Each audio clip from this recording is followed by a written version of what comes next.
Welcome to Modern Marketing Messages, the leading podcast discussing the latest and greatest in both online and offline marketing tactics, strategies, and trends. I'm your host, Taylor Karg, marketing content writer at AmericanEagle.com. The holiday season is officially here, so today we're going to talk about 4 last-minute marketing tactics to help your business win this holiday season. And to do that, I have here with me Vanessa Cozzone, digital marketer, and Shawn Dunlap, digital marketing account manager. Vanessa, Shawn, do you guys want to introduce yourselves, your experience in the space, and what you do at American Eagle? Yeah, of course. I've been a digital marketer, account manager now for 7 years, working with a wide range of clients in all industries and different marketing tactics as well. Awesome. So I'm very excited to have this conversation today. Yeah. Awesome. Yeah, I'm Vanessa Cozzone. I've been in the digital marketing space for about 5 years now. My main focus is in social media and email marketing, but I kind of focus on the entire breadth of the digital marketing mix. So yeah, excited to be here. Thank you. Thanks for coming today. We're super excited about this. Today is Cyber Monday of all days, so it's the perfect opportunity to discuss what we're talking about, and that is the 4 last-minute opportunities to win this holiday season. And, before we talk about these last-minute marketing tactics, I wanted to get your guys' opinion on where the market is at today. What are we seeing? What challenges are we seeing in both B2B and B2C? So from the B2B side, I think everybody can relate to this right now. Inventory shortages and supply chain issues. So really getting creative and presenting to your clients what they need this holiday season with what you actually have on hand is what we're seeing more on the B2B front. Mm-hmm. Yeah, I'd say the same for B2C. I mean, it's really about being creative with whatever inventory you actually have. Yeah. If it's little to none, we got to figure out how to utilize what we have and present it to our customers in a creative and enticing way.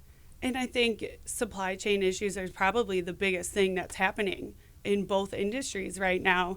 I saw a news article the other day, and it was like over 200,000 shipping containers are waiting to be unloaded. Yeah. And so I can't even imagine how much stuff is in 200,000 shipping containers waiting. So that definitely poses a big challenge for marketers. Yeah, I don't think I have one client that doesn't have any issues with the supply chain right now. Every single one of them. Yeah. That's something they bring up. That's okay. That's what we're here for. I know. Keeps us employed. Yes.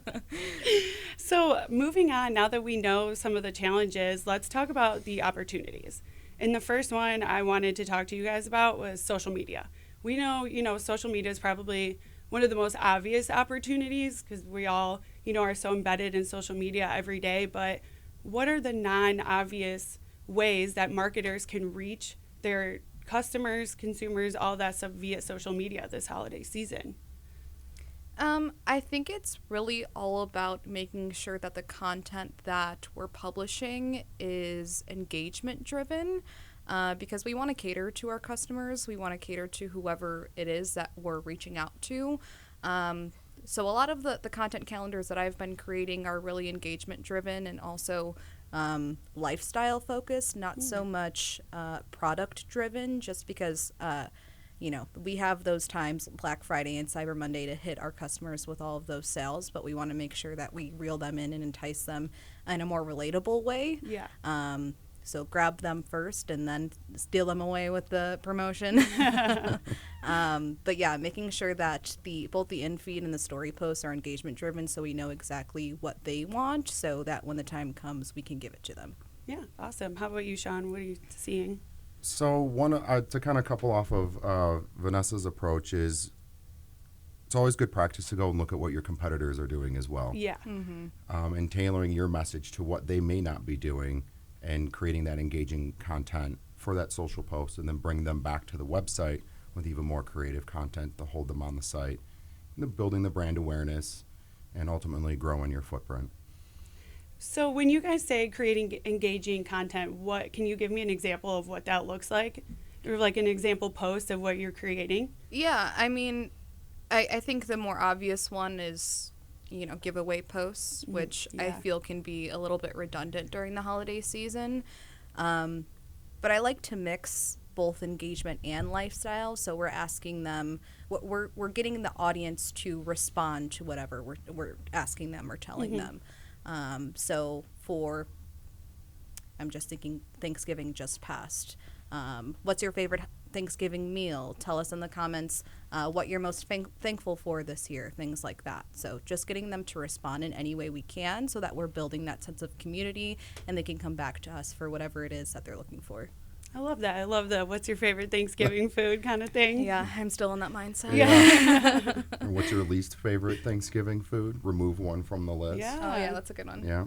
So the next one I wanted to talk about was inventory. We kind of touched upon that. We know it's a massive challenge right now. What are brands doing to get creative with what they do have in stock? So what I'm seeing on the B2B side is if we have a set of components and maybe we can build a kit that they didn't have available before. So doing your due diligence and identifying what's out there in terms of what are people looking for this holiday season, matching that up with obviously keyword research, looking at your inventory and go, oh, we have rails, we have all these components, we can make a bed rail, as a pretty lame example, but but there is a lot of those opportunities out there. And the challenge that I find is there's a little bit of kind of build up to get to that point. But once you can identify those areas for your clients, it really kind of sets them apart from some of their competitors. I gotcha. How about you, Vanessa? Yeah, absolutely. I think it's about really, like I said, figuring out what it is that we have and then letting the customers know that we do have it. Yeah. I've done a lot with my clients where it's like adding a label on all of the product images that says, like ready to ship today. So they know they'll get it before the holidays. They know that this is something that they're not going to have to keep checking, their package delivery date. They know that they have it on hand. So just making it transparent and creating promotions out of that, really. Yeah, I love the whole transparency thing because just talking about from my own experience, when I see something that's like, oh, it won't ship until 3 weeks from now, I'm like, yeah, I don't want it anymore. No, thank you. Yeah, for sure. If I want it now. Yep. So the next one I wanted to talk about was retention campaigns. We all know as marketers that if you want your customers to stay around, you have to give them a reason to come back. So what are your guys' thoughts on retention campaigns, and what are you seeing brands do that are doing retention campaigns effectively?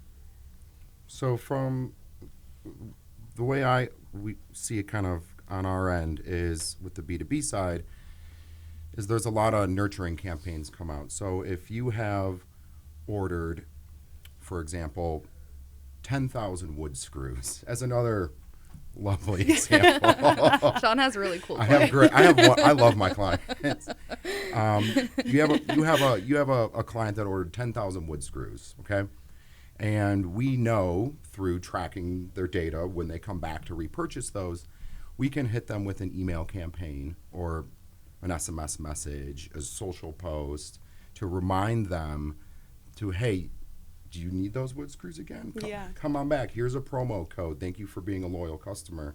So that's one way we like to approach our nurturing campaigns within the B2B aspect of it, and it sees great returns. Yeah, and I think utilizing last year's list, if you will, in terms of emails, last year's holiday list in terms of who has purchased or who did purchase is essential because then we can continue to retarget them this year too. Whether it be like a gift-related campaign or, hey, do you need this year again? Like something like that. I think that's super important to utilize the data that you already have.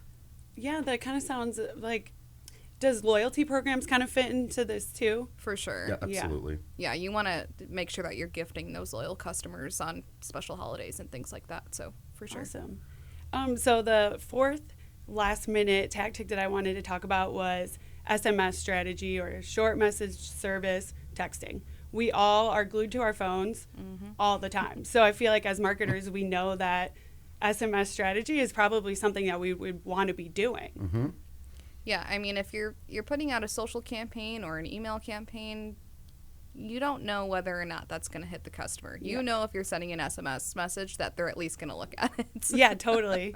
So it's definitely essential, and it's actually pretty cheap from my experience, and super easy too. I mean, it's really just developing messaging, adding a graphic in there if you'd like, and sending it out, but very short and sweet, simple, like I said, not very expensive, but I think definitely a way to capture an audience in a last-minute aspect, which goes well with this podcast. Yeah. It's a great way for retention as well. Yeah. If you check out from a site and you get a message saying thank you for checking out, here's a promo code, you're more often likely than to go back. And we've all received that text message, and then 3 days later we get another one and they let us know our package has been shipped. Yeah. It just makes you feel good. Yeah. Right? And it really keeps does. you in the loop. You know, Yes. like you know everything that's going on with your package, and you don't have to constantly go in your email and hit the track Refresh. package and all that stuff. So And we all get so much spam in our email to begin with. You can miss those emails, but we don't miss text messages. Yeah. No. I'm constantly checking my texts. So if you want to reach me, send me an SMS message. And to go along with what Shawn said, literally the other day I ordered something from Nordstrom, and it went straight to my spam email, and I'm like, oh my gosh, where is it? Did I even order it? And so, like you said, a lot of times we're missing those confirmations and even those promotions and discounts and stuff like that. So I would have much preferred a text.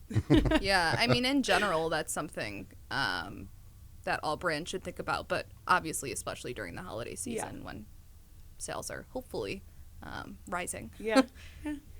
So the next thing I wanted to play a little game with you guys. It's just going to be like a lightning round, and I'm going to blurt out tactics that maybe could work, maybe couldn't. And I just want to hear your guys' thoughts. So the first one I want to talk about, creative promotions. What kind of creative promotions are we doing? From the B2B side, we're really targeting users or companies for kind of after the holiday buildup. From the B2B side, you've got, I mean, obviously the world doesn't shut down for businesses, but re-engaging them after the holidays with those promotions through emails, social, even utilizing sections on the site within listing pages to showcase those promotions as well.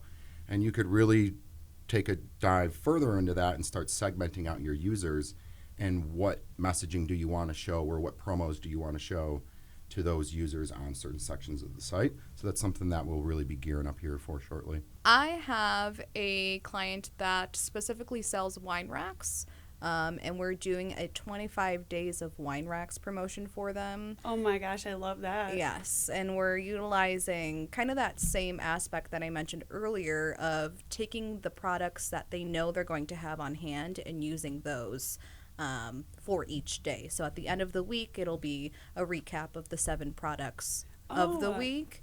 And then obviously special deals on those products. And then obviously that reflects on the homepage, on social media. But specifically, this is an email campaign. But really utilizing, what is something that we can capture during the holidays and, get the customers' interest right away. And just getting creative and fun with it and going from there. Yeah, I love that. And I think that also helps that specific client, alleviate any of those inventory issues, any supply chain stuff, because they're only promoting exactly what they know they're going to have. Yep, it's a win-win for sure. Yeah.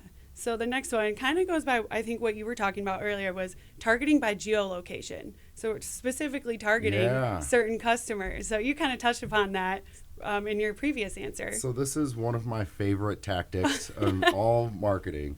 All your data kind of comes back together to tell one story of who your users are, where are they coming from, where are they located, and what are they, most importantly, what do they want? Mm-hmm. So if you can look at that data, if we have a social campaign that we sent out to all of our followers and we track those users coming back to our website and say they were all from Delaware, and we know that these users clicked on this campaign and are interested in this specific product, we can then go in either through Google Ads or other campaign types. We could do emails and just target our Delaware users and hit them with messaging and marketing campaigns in relation to the product or the campaign that they came from. So we see this a lot in kind of the manufacturing space, especially around trade shows. So we'll run a lot of display ad campaigns in a 10-mile radius around a trade show, and then we'll start, as the weeks go by, we'll start seeing where we're getting these users coming to the site, and then start pinpointing and honing in on our geolocation. What's great about it too is, everybody's conscious about what they're spending with their ads. It's very inexpensive because you're not covering the entire United States. You're covering a small portion of people. So it's a good way to keep your costs down and get visibility on the brand for users that have intent of coming to your site. I really like that idea. That's good. And it seems very inexpensive. Not very, but, relatively inexpensive compared to many other types of targeting or just marketing in general. Yeah, I think that my mind goes straight to Facebook ads, but I think in general, like narrowing down your audience based on geolocation is obviously very smart, but I think the more granular you can get, sometimes the better. With Facebook, that's a large question mark. Yeah. It obviously depends on the brand, but yeah, I agree with everything Shawn said. So the next one I want to talk about video content. How do we feel? What are we seeing? I love video content. I love video. Yeah. It's so powerful. Yeah. It is so powerful. I mean, unfortunately, nobody likes to read anymore. Yeah. I mean, we'll read our text messages, but we won't sit down and read a full blog and digest all that content. We'd rather sit down and watch a 5-minute video or a short clip. And what's great about those videos, too, is they're not just for YouTube. They should be on your site. You should have a transcript to go along with them to improve your SEO. Yeah. And they're just incredible engagement with them, no matter the industry. Yeah, for sure. I mean, Instagram specifically is obviously, you can see with the reels and just the mass amount of video content. It's incredible, and the algorithm picks it up like nothing. Yeah. So I try to pull video content from wherever I can, obviously, as long as it's quality video content. Some things that I like to tell my clients is, make sure it's instructional. If it's not instructional, make sure there's some sort of testimonial or some sort of messaging that can get across to the customers. It's not like a basic, there's a time and a place for the nice, panning of whatever it is. But it has to be like, it has to have some sort of substance, or else it's going to get lost. I totally agree. So the next one, gift certificates. How do we feel about gift certificates? Do you guys see your clients do any of those? Shawn, it might be a little more difficult because it's B2B. So yeah, on the B2B side, I don't really deal too much with gift certificates, but I have seen them. Yeah. I don't think they might do as well as when we're discussing B2C. Yeah. So I mean, gift certificates are definitely great now when we're talking about the inventory issue. Yeah. Like, if we know there's going to be an overall inventory issue, push the gift cards, because I mean, you can get those out within 5 to 10 minutes. Yeah. They're in the customer's inbox, and I was they gonna can say, do a lot of whatever the times heck they want with they're it. sent straight to your phone now. You don't Yep. even have to have a physical gift card. Yep, for sure. So utilize them where you can, especially if the inventory or the supply chain issues are a big thing in your industry or in your brand. The next one I wanted to talk about is giving someone an experience. What kind of experiences are we talking about here? What's easy to do last minute that you're giving somebody a memorable experience with your brand? Well, I mean, with COVID especially, I think people are itching for experiences rather than physical gifts. Yeah. So I think it's really about thinking about when the customer is giving a gift, are we giving them an experience? And if your brand is someone or something that can give that to the customer, then embrace it, because I think a lot of shoppers are looking for that, because they want to give something that's not like tangible a physical product. They want to give you something that you can remember. Yeah. Because we haven't been able to do a lot of those things in the last Yeah. couple of years. So, yeah, definitely something to think about. Yeah, I would have to agree with Vanessa on that. She nailed it right on the head. The next one I want to talk about, it's a little bit more on the technical side, but just site speed and checkout processes and ensuring that everything is seamless. Yes, so that is something we need to consider now and probably a week ago. Yeah. Oh, yeah. As that is something that always needs to be on the forefront is what is your checkout experience like? Because if you have a bad checkout experience, people aren't going to come back to your site. Yeah. So I always like to tell my clients, a couple months in advance, you start watching your Hotjar videos, your user recordings, look at where people are dropping off within the form, and start making your tweaks and adjustments, and then always be A/B testing. So Yeah. always want to give your users the best experience on the site. Agreed. How about brand recognition campaigns? From an email standpoint, we've done a couple of these where we've gotten really creative and kind of ghost written some things that didn't really have, we weren't pushing up, well, we were pushing products within the content, but more or less these were individuals who were on the road all the time. So we were giving them something to read that came from the website that, we then saw users like, hey, this is pretty interesting. You guys should keep doing this, keep it up, and getting sales from it now. So. Oh, Yeah, I mean, I think that's definitely something more to consider for the B2B end. Mhm. yeah. Just because we're not necessarily for the holiday season, you don't find a lot of Specific promotions. So just running those more brand specific, related campaigns, I think is important. So at least your name is out there while all the other brands are obviously saturating Yeah. social media and your Yeah. email and whatever it is. So And so the very last one I want to talk about, we kind of touched upon it a few times, but what about retargeting? So retargeting through your email campaigns or social campaigns, looking at your data, understanding what kind of your users are looking for, and then, with the holiday season, tailoring that message to, we talked about sending an email for what you purchased last year. I know I do this all the time. I buy the same thing every single year for one person. It's 50 tubes of chapstick. So, and I hate going on Amazon and searching 50 tubes of chapstick. So every year I get that email and I'm like, well, there's the chapstick. So now I'm out of here. Hilarious. But I would, for the holiday season, going back and if you're able to identify what users had purchased in the past, present to them those same options, and then similar or like-minded products as well. yeah, I think you were kind of relating it back to last year's purchases. You can also take that same tactic and relate it back to the engagement that was going on with the Black Friday and Cyber Monday sales or activity. And then take that into consideration for, the weeks leading up to Christmas, and we can retarget those customers specifically. Awesome. Well, thank you for joining me on this Cyber Monday, talking about 4 last-minute marketing tactics. You guys provided some really great insights, so I hope, everyone can learn a little something from our conversation today. Awesome. Thank you. Yeah. Thanks for having Thanks us. for having No us. problem. Thank you for listening to Modern Marketing Messages. For more information about the topics discussed today, check out the description of this episode. If you like this episode, follow the podcast wherever you listen to them to stay up to date with us. While you're at it, give us a rating and share this podcast with others. Don't forget to follow us on Twitter at modern_messages and Instagram at Modern Marketing Messages.